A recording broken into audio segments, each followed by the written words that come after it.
L'histoire du Swiss Tech Convention Center a duré 8 ans et c'est vrai que ça a été une aventure absolument incroyable. C'est un défi et puis c'est en même temps aussi un rêve qui devient réalité. C'est un bâtiment d'une très grande complexité, donc il a fallu faire appel à énormément de compétences. On a travaillé non seulement sur le centre de conférence, mais également sur tout le quartier nord, donc avec tous les logements d'étudiants. Donc c'est un bout de ville qu'on a construit ici. Comme ce Swiss Tech Convention Center est sur le campus de l'EPFL qui est à la pointe de la recherche, il nous était totalement important de faire de ce centre un laboratoire vivant du futur des congrès. Alors nous avons choisi dans tous les domaines des options les plus avancées technologiquement.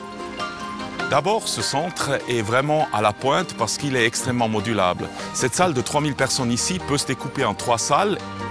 On peut enlever en 15 minutes tous les sièges pour en faire une plateforme plate pour des expositions, des dîners ou des cocktails.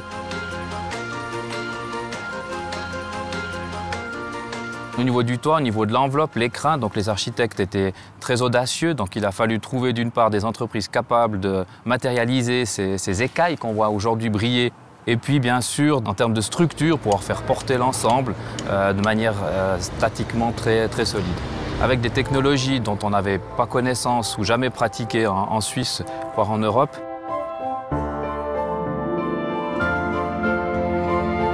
Alors dans ce Swiss Convention Center de l'EPFL, Romande Énergie met en œuvre une nouvelle technologie innovante avec la construction de panneaux solaires type Grätzel s'inspirant de la photosynthèse.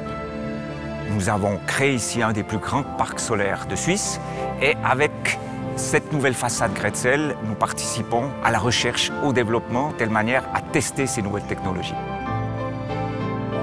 Donc d'un côté, on a le Swiss Tech Convention Center et de l'autre côté, nous avons le centre de logement qui est vraiment un grand bâtiment avec environ 500 chambres et un centre commercial.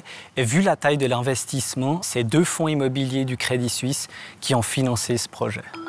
Et notre but est de positionner Crédit Suisse Real Estate Asset Management en tant qu'investisseur de référence pour ces projets partenariats public-privé. Pour notre région, c'est un bâtiment qui, pour moi, il est tout simplement génial, de par sa modularité, tout ce qu'on peut y faire. On va attirer, j'espère, des entreprises également. Donc finalement, c'est un lien avec la communauté scientifique et la population. La place de ce centre dans le futur de l'EPFL est justement d'être le premier centre de congrès qui est intégré dans un campus de recherche et finalement d'être la plateforme de communication et d'échange pour nos grands projets de recherche comme le Human Brain Project.